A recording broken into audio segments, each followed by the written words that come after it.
यत्कृपातमहं वन्दे परमानन्दमाधवम् श्रीमन्मदनगोपालं बृन्दारं पुरन्दरम् श्रीगोविन्दं प्रपद्येऽहं दीनानुग्रहकारकम् वन्दे मुकुन्दमरविन्ददलायताक्षिणीम् कुन्देन्दुशङ्खदशनं शिशुगोपवेशम् इन्द्रादिदेवगणवन्दितपादपीठम् वृन्दावनायमहं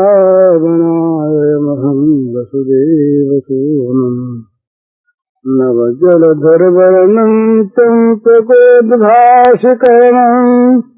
विकसितनलिनाशयं विस्फुरन्मन्दहास्यम् कनकरुचिदुकूलम् चारुबर्हावचूलम् कमपि निखिलसारं नौमि गोपीकुमारम् वंशीविभूषितकरान्नरनीरदाभात् पीताम्बरादनुनबिम्बफलाधरोष्ठात् पूर्णेन्दुसुन्दरमुखादरविन्दनेत्रात् कृष्णात् परं किमपि तत्त्वमहं न जाने ध्यानाभ्यासवशीकृतेन मनसा तन्निर्गुणं निष्क्रियम् ज्योतिकिञ्चन योगिनो यदि परम् पश्यन्ति पश्यन्तु ते अस्माकं तु तदेव लोचनचमत्काराय भूयाचरम् कालिन्दी पुलिनेषु यत्किमपि तन् नीलं महो धावति श्रीराममय सब जगजानी करौ प्रणाम जोरि जुगपानी। बड़ी सच्ची बात है, मन का योग भगवान से होना चाहिए। सारे साधन इसी एक परम साधन में पर्यवसित होते हैं, भगवान में मन का संयोग हो। पर बड़ी कठिन चीज है ये, मन का संयोग भगवान में होना ही चाहिए, ये सर्वथा सत्य है। मन का संयोग हुए बिना साधन पथ में मनुष्य अग्रसर नहीं हो सकता, ये सत्य है। पर बड़ी कठिन चीज मन को रोकना। अर्जुन सरीखे महापुरुष जिनका अपने मन पर इतना बड़ा नियंत्रण कि वे उर्वशी को मां कह सकते हैं एकांत में। 12 वर्ष का वनवास निर्वासन युधिष्ठिर से मांग लेते हैं केवल नियम की रक्षा के लिए। जो कहते हैं युधिष्ठिर से कि मैं युक्तिवाद से बचना नहीं चाहता, कोई युक्ति लगाकर अपना बचाव कर लूं, ये मैं सीखा नहीं। वो अर्जुन करा उठे, बोले महाराज वायोरिव सुदुष्करम। हवा को रोकना जैसे मुश्किल, उसी प्रकार मन का रुकना मुश्किल। भगवान ने और बातों का खंडन भी किया, इस बात को मान। असंशय महाबाहो मनोर दुर्निग्रहम चलन। निस्संदेह हे शूरवीर, बढ़ाना है। संबोधन जो होते हैं ये भी उसी स्तर के होने चाहिए जिसकी बात कहनी है। अवसर के अनुसार ही रागिनी होती है, संबोधन होते हैं, गायन होते हैं। रण में बिहागनी गाया जाता, भैरवी वहाँ दूसरी राग, वहाँ आवश्यकता होती है उसकी बिलावल की, वहाँ बिहाग और सोहनी से काम नहीं चलता। तो शूरवीर महाबाहो, तुम बड़े वीर हो, महान भुजाओं वाले हो, तुम्हारा कहना ठीक। असंशयम, मन जो है ये दुर्निग्रह है, बड़ी कठिनता से ये निगृहित होता है, वश में आता है, और मन बड़ा चंचल। पर अभ्यास और वैराग्य से ये निगृहित हो सकता है, ऐसा भगवान ने कहा। साधारण उत्तर दिया। पर मन के लगने के लिए किसी प्रकार के किसी एक कारण की आवश्यकता होती, जो मन को जबरदस्ती खींच ले। कंस के सामने ये स्थिति आ गई जब कंस ने बड़े भारी बलवान दैत्यों को भेजा नंद के छोटे से बच्चे को मारने के लिए। बड़े बड़े ऐसे दानव गए जिनके लिए कोई संदेह कुछ ही नहीं था कि ये बच्चों को बिना मारे लौटेंगे। उन सब के मरने का समाचार आ गया। कंस ने बुलाया श्री कृष्ण को, बलराम को, इसलिए कि यहाँ बुलाकर किसी प्रकार से उन्हें मरवा डाला जाए। पर वो मन में उसके इतना भय हो गया कि यहाँ आने पर कहीं मुझको न मार दे। इतनों को मार दिया, यहाँ आकर कहीं मुझको न मार दे तो उसकी दशा क्या हो गई। भय बन गया। भय ने स्मरण को उद्बुद्ध कर दिया, जगा दिया स्मरण को। रात को सोता कंस घबरा के उससे आया, सपने में देखता है श्री कृष्ण को, जागते में देखता है। एक हिस्टीरिया होता है ना, रोग हिस्टीरिया, जागृत स्वप्न होता है। डॉक्टर साहब जानते हैं, हम तो जानते नहीं, सुनी हुई से। ये होता है जागृत स्वप्न।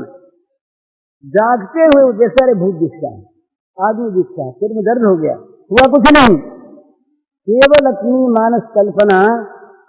तो इसी प्रकार वो मन के संकल्प ने मन को श्री कृष्ण स्मरणमय बना दिया। कंस के दिन रात स्मरण होने लगा।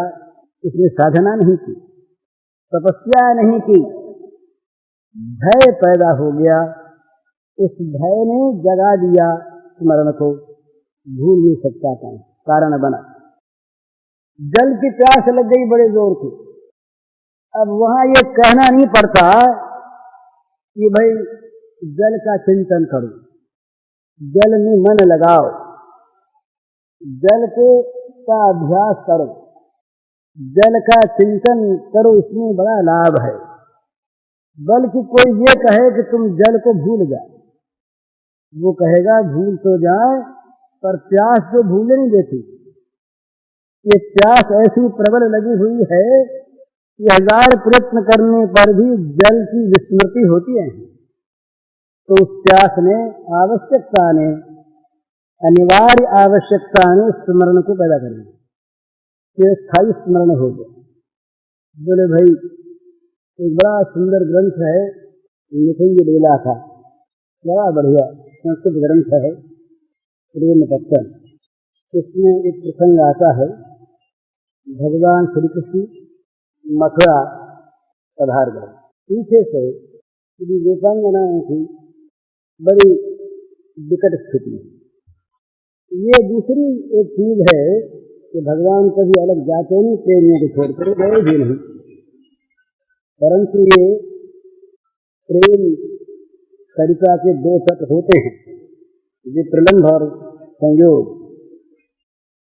विप्रलंभावस्था जो है ये प्रेम के विश्वास को बढ़ाने वाली होती, प्रेम रस का संदर्भन करती है। ये विप्रलंभ रस के बाद ये जो शास्त्र के वेदता हैं वो जानते हैं, सब लोग नहीं समझेंगे। तो श्री गोपांगनाओं की स्थिति बड़ी विकट है और उनमें राधा जी स्थिति तो बहुत ही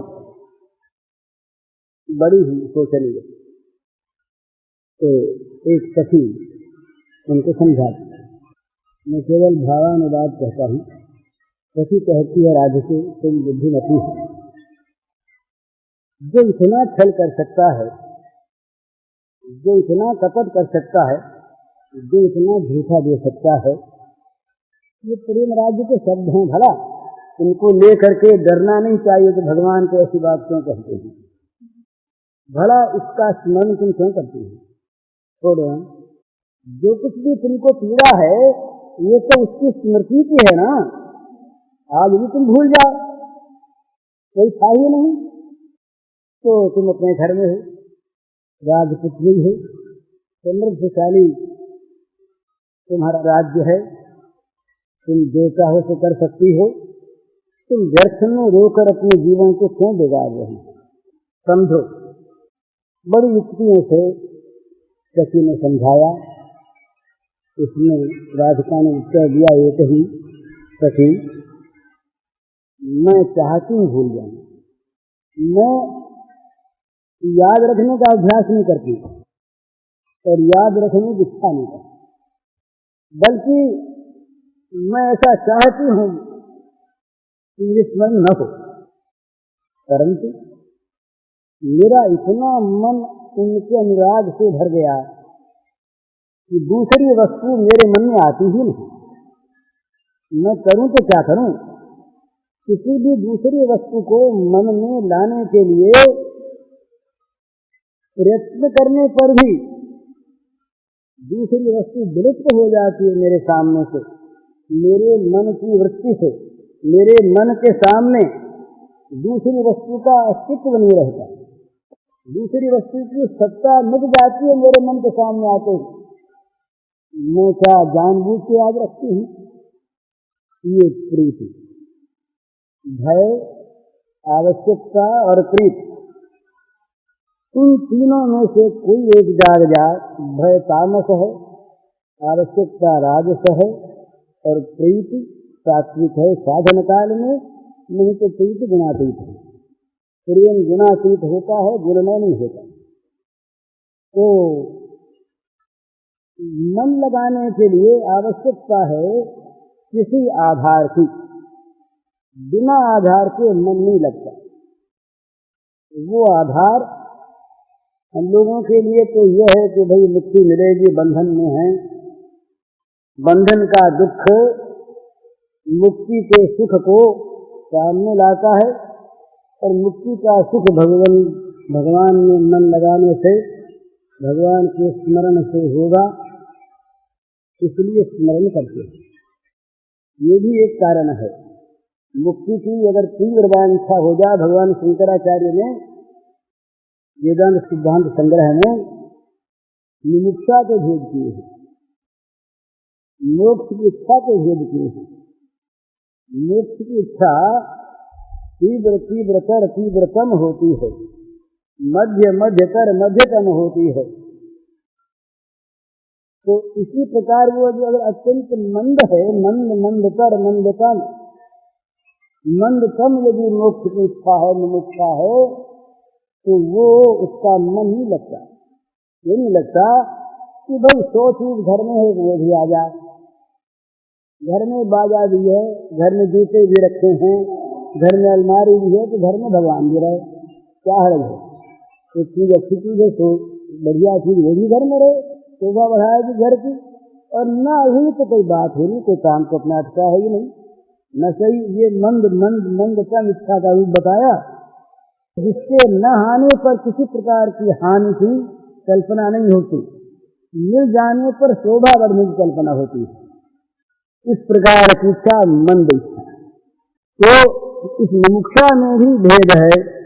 तो मन का आधार होना चाहिए, जिस आधार को लेकर के मन लगे। तो ये अच्छे संग से, सत्संग से, भक्तों के, प्रेमियों के, ज्ञानियों के, योगियों के, महात्माओं के संग से, स्वाध्याय से आधार मिलता है। भगवान को क्यों भजें? भगवान को भजने से क्या होगा? बिना आधार के भजन नहीं है। कोई न कोई ऐसा प्रबल कारण होना चाहिए जिसके लिए मन का इधर आकर्षण हो, और आकर्षण बढ़ते बढ़ते इस प्रकार बढ़े कि दूसरे सारे आकर्षण इस एक के अंदर विलुप्त हो जाए।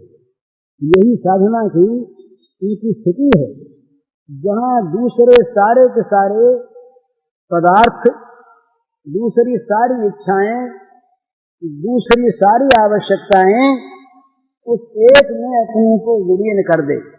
जो आवश्यकता सारी आवश्यकताओं को खा जाए, आत्मसात कर ले। इस प्रकार की इच्छा जागृत हो जाए तो भगवान के मिलने में विलंब नहीं होगा।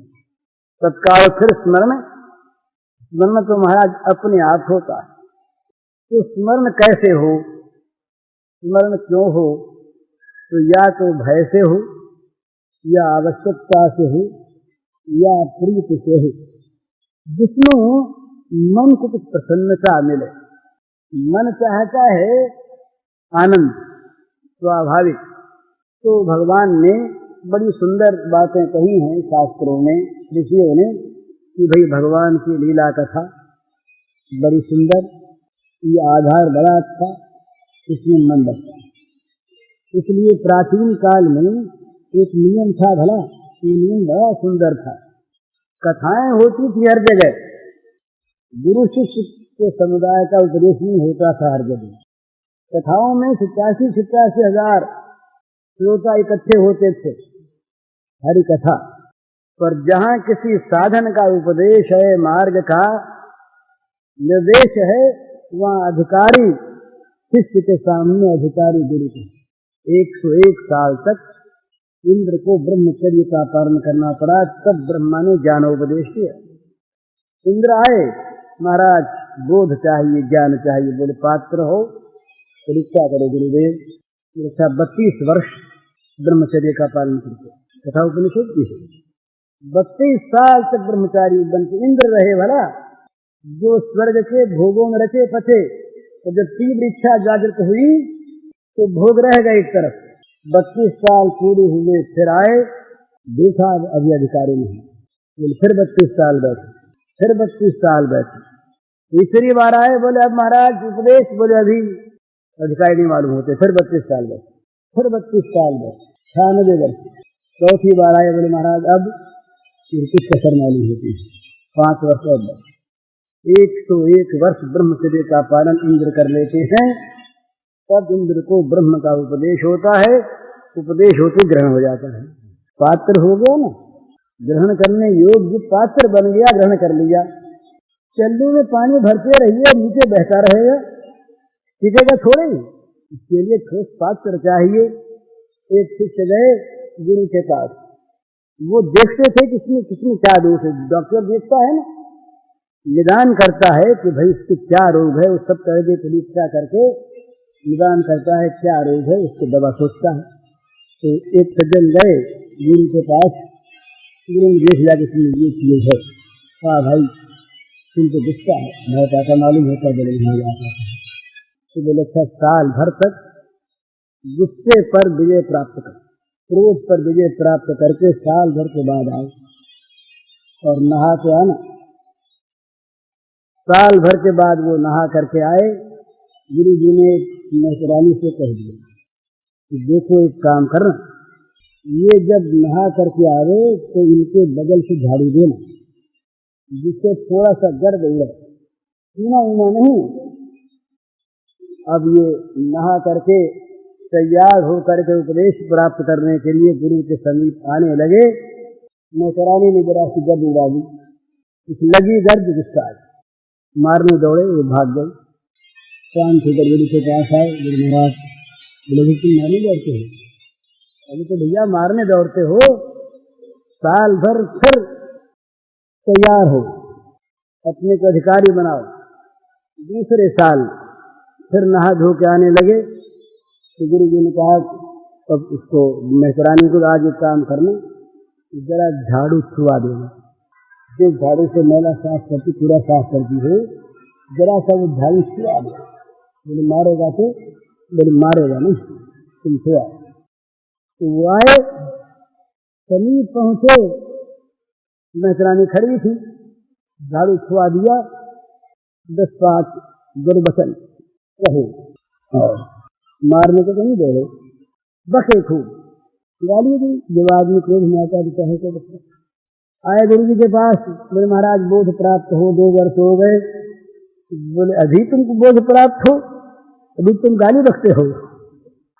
साल भर फिर तैयार हो, क्रोध का नाश होने पर उपदेश मिलेगा। ठीक हाँ सच्चा, नहीं तो महाराज उग जाए एक दिन में। बोले ऐसे गुरु को छोड़ो, आए थे उपदेश देने वाले तो साल भर तक नाक रगड़ाता है, नहीं चाहिए ऐसा गुरु, हमें तो अब का ब्रह्म ज्ञान चाहिए। अभी तो ब्रह्म ज्ञान महाराज मिल भी जाता है, और वो मान भी लेता है, और होता है ब्रह्म ज्ञान, ब्रह्म के बदले भ्रम होता है। तीसरी बार तीसरे साल हुआ, तब गुरु जी ने कहा आज एक काम करना, मैला वेला तो नहीं, पर पूरे की टोकरी ऊपर डाल देना, पूरे टोकरी तो मारेगा ही बोला, आज बिल्कुल नहीं मारेगा। 3 साल की लगातार साधना हो गई है। अब वो वहां से नहा करके आए बेचारे, गंगा नहा करके आए, तैयार थी, खड़ी थी। गुरु ने कहा डरना उड़ना मत, आज कुछ नहीं करेगा वो। उड़े टोकरी उड़े से ही सब दंडवत करके गिर गए। भैया वही तो मेरी गुरु है। 3 साल तक थोड़े परीक्षा करके मुझको इस योग्य बनाया। मैं तेरा कृतज्ञ हूँ, तुझे ही तेरा माँ मिठाई गदगद हो गई।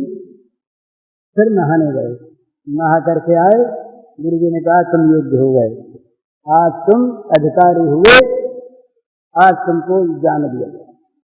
तो ये साधन का उपदेश होता था अधिकारी को, और कथा होती थी सब। चौराहे पर बैठ गए पंडित जी महाराज, कथाकार भगवान की लीला कथा गा रहे हैं, इसमें आपत्ति नहीं। पर उपनिषद का ज्ञान सत्र हो तो वहां अधिकारी चाहिए। साधन में बताया गया योग का अधिकारी चाहिए, मैंने उनको पालन करके आए होते नहीं।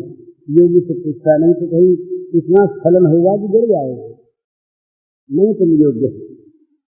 और भक्ति का साधन भी मामूली नहीं है। जहाँ प्रेम रूपा भक्ति है वहाँ तुम्हारा इतनी कई परीक्षा है कि जिसका कुछ ठिकाना नहीं। वहाँ तो अपने ये प्रेम उसको मिलता है जो अपने मोक्ष सहित सर्वस्व को जलाकर उसके खाक पर नाच सकता है, उसे प्रेम मिलता है, प्रेम नहीं मिलता है ऐसे। तो साधन जहाँ होता है वहाँ अधिकारी के प्रति इसका उपदेश है। तो मेरे कहने का मतलब ये था अभी इस प्रसंग में कि मन के लगने के लिए कोई आधार चाहिए, और वो आधार गुरु दृष्ट होता है। हमारे यहाँ कान फूटने वाले गुरु के नहीं, पर मार्गदर्शक गुरु के बढ़िया होते।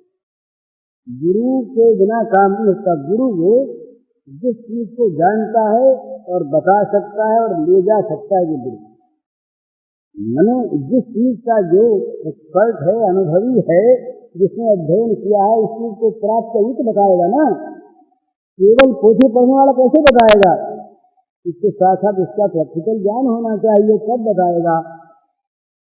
तो योग्य गुरु से तो गुरु न मिले बड़ी सीधी चीज है।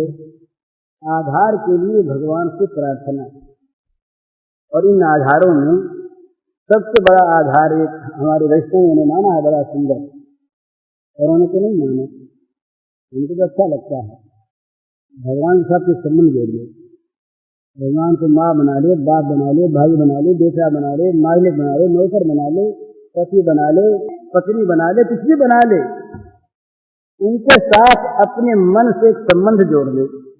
हमारे यहाँ एक पुरानी, मैं जब बम्बई रहता था, उनके साथ जानते होंगे भैया, वो एक घासीराम दालमिया, घासीराम दालमिया, जिस मकान में मैं रहता इसलिए वो रहता, उनकी स्त्री का देहांत हो गया। इनके यहाँ एक गोपाल जी की प्रतिमा, तो वो उनको गोपालिया कहता है।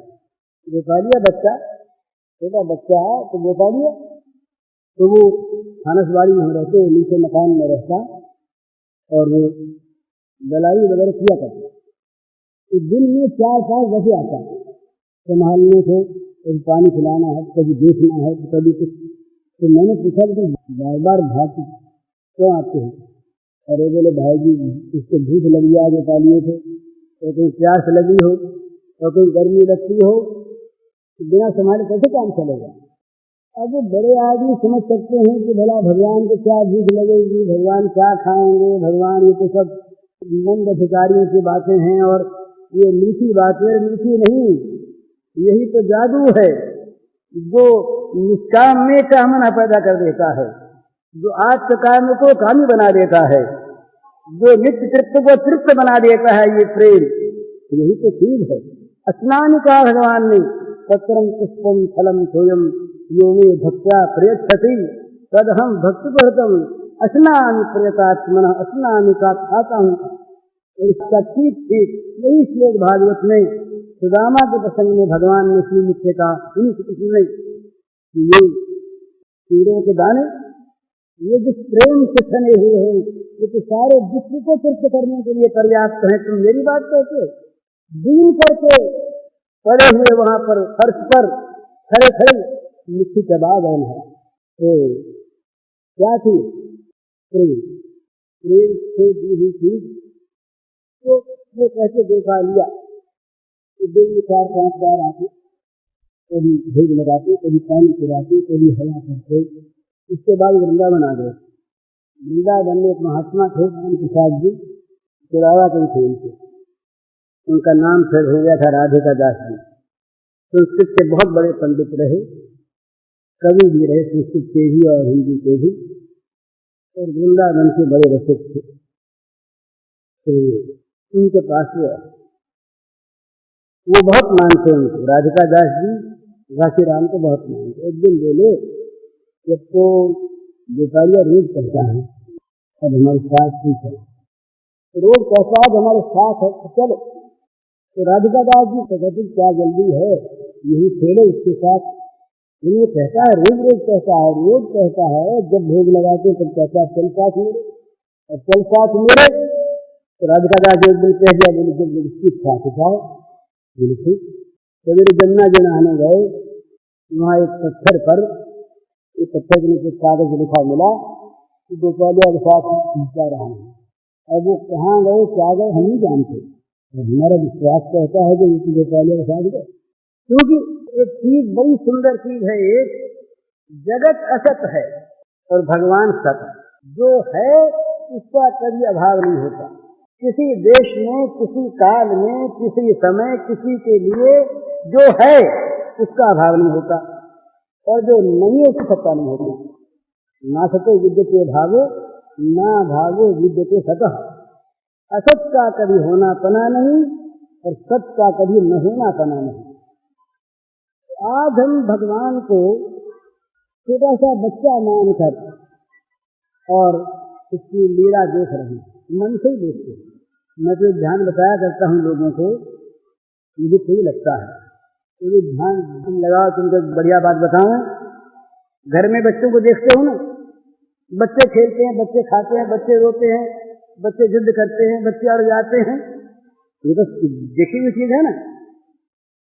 वो यहाँ पर सत्य कहूंगा भेद नहीं करना, देखी हुई चीज है। तुम एक काम करो, आंख मूंद करके इन बच्चों के खेलों को भगवान से जोड़ करके ध्यान किया। अब किसी से खेल रहे हैं, अब शाम सुंदर खा रहे हैं, अब मैया के गोद में मचल रहे हैं, अब सखाओं के साथ जा रहे हैं गाय चराने के लिए, बछड़ों के पीछे पीछे नाच रहे हैं, मेंढकों के साथ फुदक रहे हैं, मोरों के साथ बोल रहे हैं। नमान जो मन में आए, जो तुम्हारे मन में, पर करो कृष्ण को याद, भगवान को, तो क्या होगा? सिद्धांत के बाद भगवान सत्य है और भगवान सर्व भवन समर्थ है। जो चाहे इस रूप में वो प्रकट हो सकते हैं और जहां चाहे वहां प्रकट हो सकते हैं, क्योंकि हैं। तो यदि हम इस रूप में भगवान का चिंतन करेंगे तो भैया सचमुच न मानने वाले विश्वासी न माने, उसी रूप में भगवान भगवान ठीक भगवान लीला दिखाने लगे। तो ये बड़ा सुंदर आधार है भगवान के साथ कोई संबंध जोड़कर।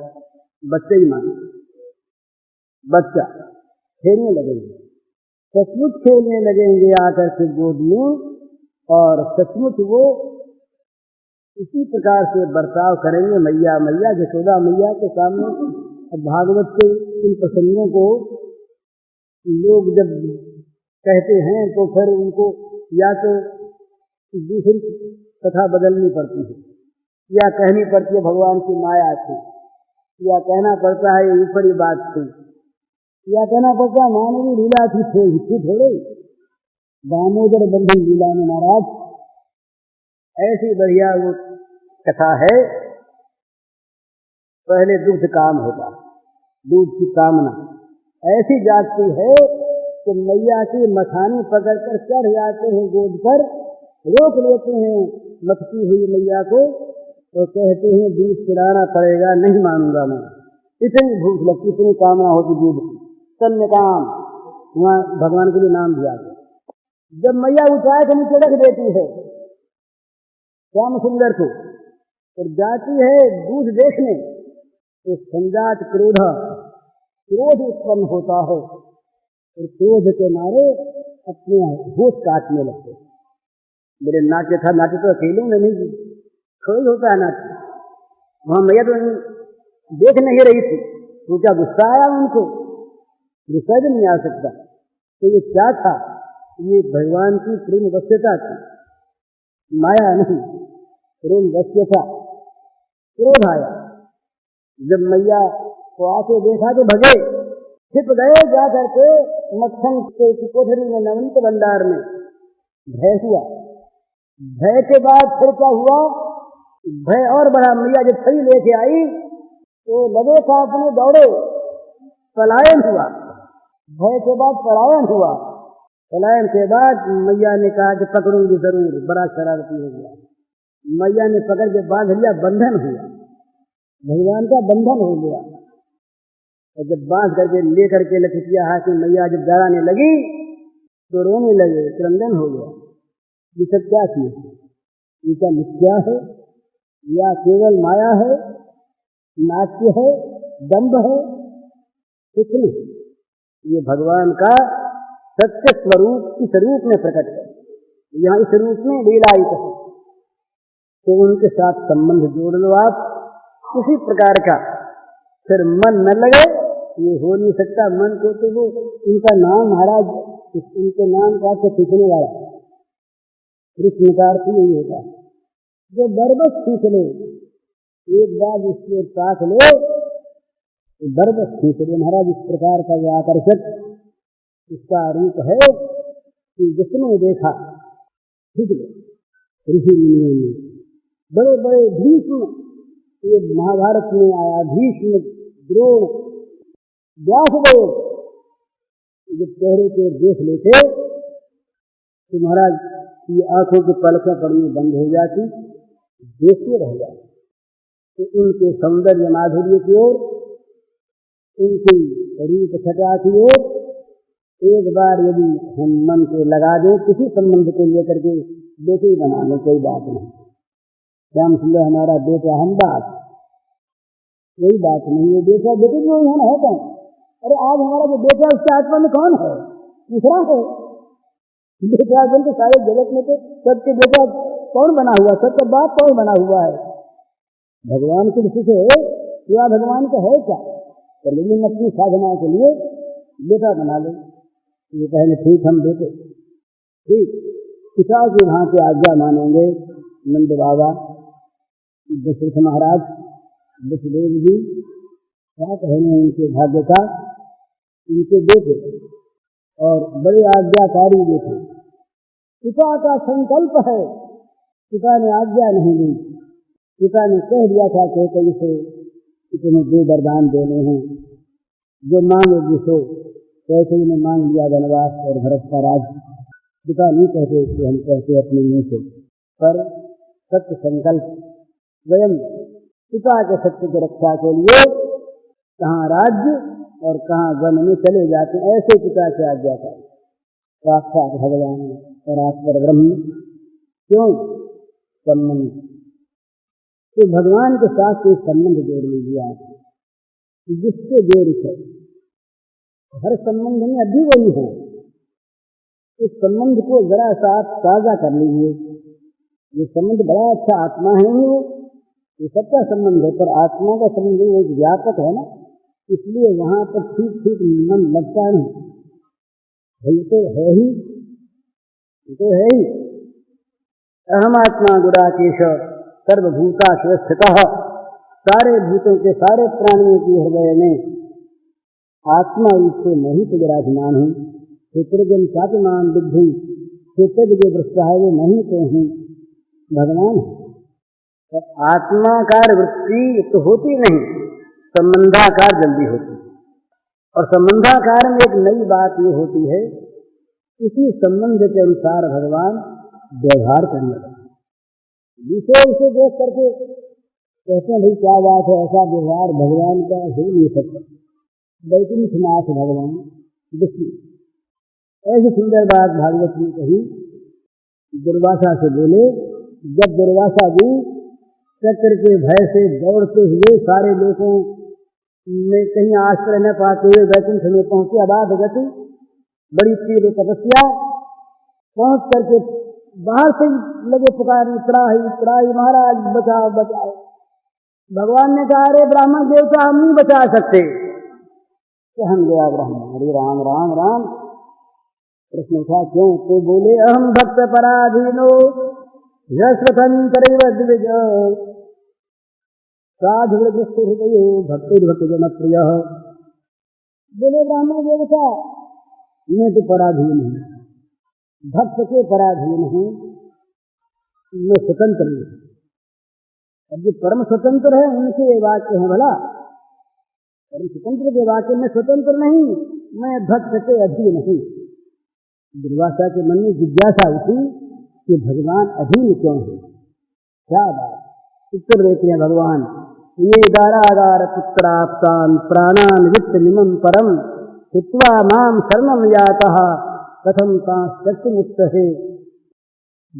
दुर्वासा जी, जिसने सब कुछ छोड़कर मुझको अपना लिया, दारागार पुत्राप्तान, स्त्री स्वामी पुत्र बंधु परिवार धन मकान जमीन ये लोक परलोक शरीर हित्वा सबको छोड़कर जो मेरा हो गया उसे मैं कैसे छोड़ दूं?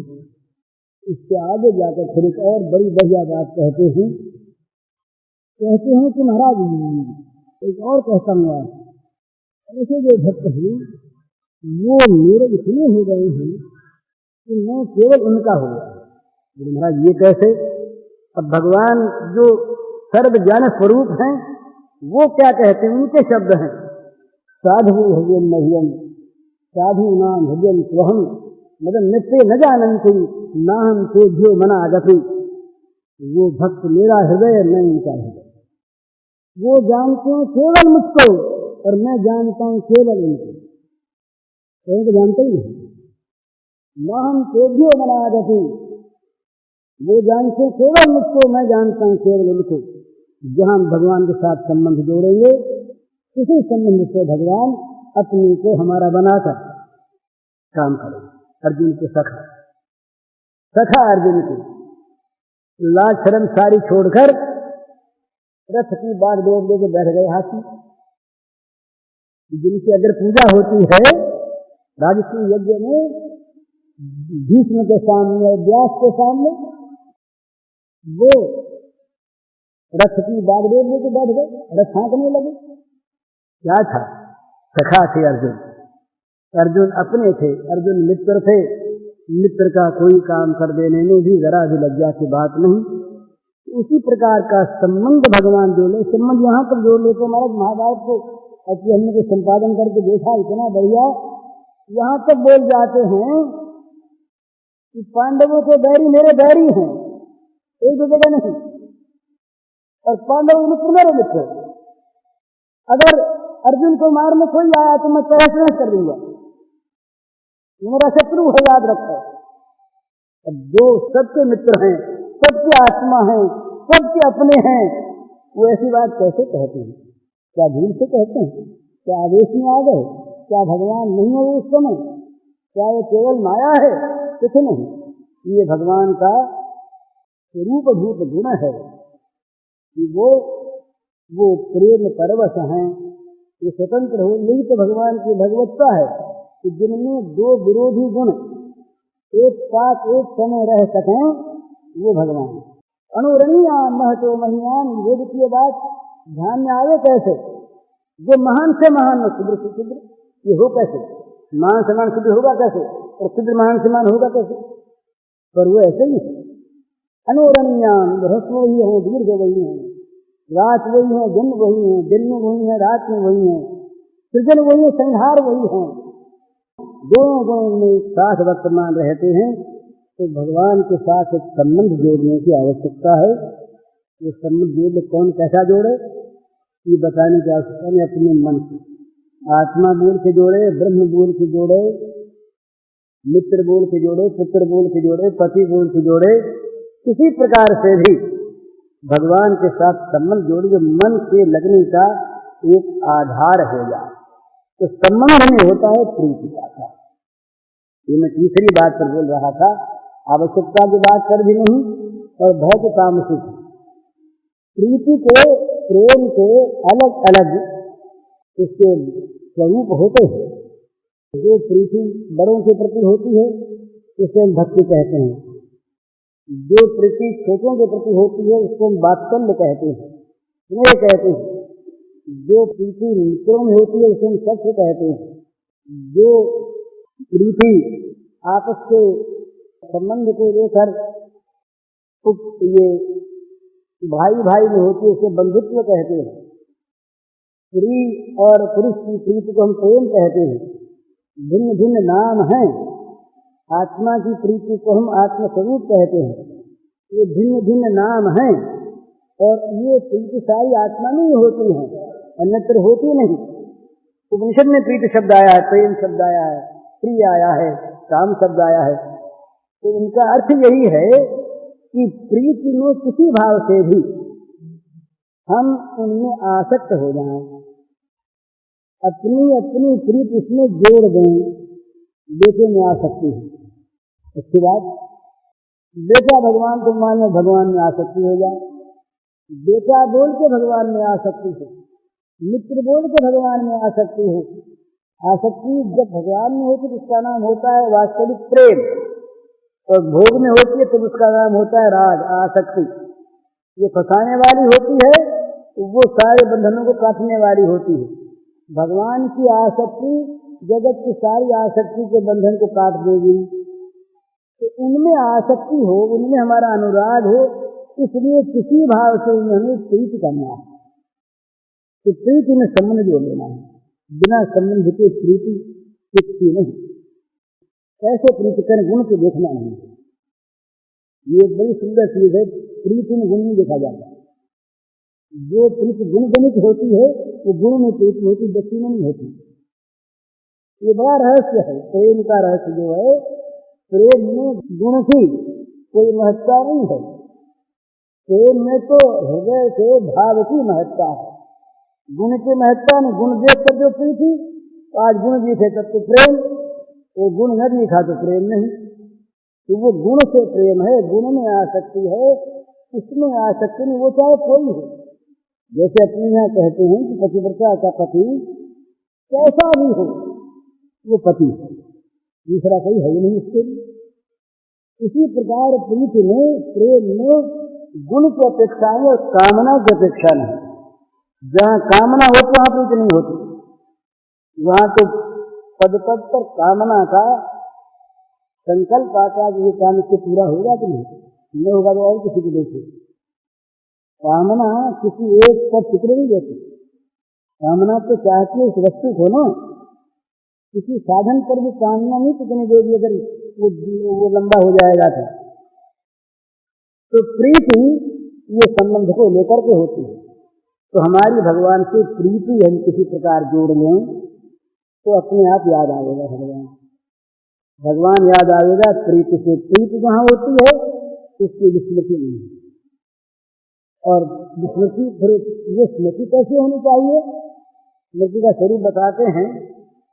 स्मृति होनी चाहिए ऐसी कि जैसे श्वास आता है, श्वास अनायास आता है, श्वास लेने में कठिनता नहीं, श्वास लेने में परिश्रम नहीं, श्वास लेने में अभ्यास नहीं।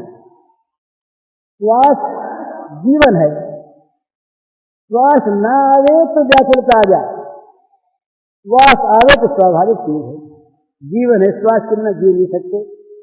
तो ये स्मरण का रूप बताया नारद जी ने, तब स्मरण परम व्याकुलता।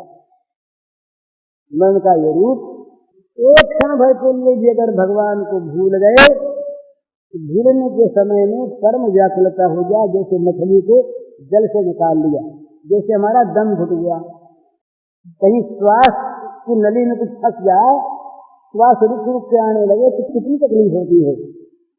तो श्वास की भांति स्मरण में प्रयास तो हो नहीं, मेहनत हो नहीं, कठिनता की प्रतीति हो नहीं, अभ्यास करना पड़े नहीं, जीवन रूप में श्वास हो, स्मरण हो, और न आने पर श्वास रुक जाने की भांति व्याकुलता हो। ये स्मरण का स्वरूप नारद जी ने बताया। कि जब प्रेम खिल उठता है तो ये बड़ी ऊंची बात है। इस चीज के लिए उदाहरण दिया नारद जी ने, यथा ये सूत्र है, यथा व्रज गोपिका नाम, जैसे ब्रज की गोपियों का था, ये सूत्र है नारद जी का। तो स्मरण का ये स्वरूप, ये स्मरण कब होगा? जब प्रीति युक्त होगा, कामना युक्त स्मरण नहीं होगा। पूरा आवश्यकता कामना युक्त है। जल मिल गया, उसके बाद जल की स्मृति नहीं। भय का स्मरण भय युक्त है, भय नहीं रहा तो स्मरण नहीं। पर प्रीति का स्मरण प्रेमास्पद के मिलने पर भी नहीं जाता। ये वहां पर विशेषता है। भगवत प्रेम में भगवान के मिलने पर भी भगवान का स्मरण नहीं छूटता। तो ये जो प्रीति की स्मृति है, ये नित्य स्मृति होती है, अखंड स्मृति होती है, अबाध स्मृति होती है। तो ये स्मृति स्वाभाविक हो जाती है। और इस स्मृति में जहां भी अपने अंदर एक बड़ी सुंदर भावना है, जहां हमारा प्रेम है, धन का, लोभी का जैसे धन में होता है, शत्रु का जैसे शत्रु के नाश में होता है, वो चीज याद आ जाए तो मन में आनंद आता है। ये प्रेम का नियम है। जिसमें प्रेम है उस वस्तु की स्मृति मात्र आनंद देने वाली होती है। और आनंद बार बार इच्छा करता है और याद आवे, आनंद आता है ना, रस आता है। यूं बोले क्या करें, हम तो स्मरण करते करते भूल गए, माला छूट गई, और क्या करें, दूसरा काम आ गया, दूसरा काम तो आ गया पर छूटता नहीं। वो अगर इसमें रस आता होता, दूसरा काम इसके सामने नीर से मालूम होता। तुलसीदास जी ने कहा, जो मुझे राम लागते मीठे तो नवरस हतरस अमरस है, रह जाते सब सीठे। सब फीके पड़ गए होते उसके सामने, रस कोई रहता नहीं अगर वो मीठे लगते। तो मतलब कहने का ये कि प्रीति में मिठास है। मिठास है वो बार बार स्मरण कराने में हेतु होता है। तो जो प्रीति का स्मरण है वो मधुर स्मरण होता है। ये कभी छूटता नहीं। नाम पाहरी दिवसन से ध्यान तुम्हारा कपाट, कैसे जाए प्राण, स्मरण कभी छूटता नहीं। भक्त कभी राम का स्मरण छोड़ नहीं सकते, छूटता नहीं, क्योंकि वो प्रीति है। इसलिए स्मरण में सबसे अधिक अगर कोई चीज है काम की, सबसे अधिक बहुत चीजें हैं, तो वो है प्रीति। भगवान के साथ कोई संबंध जो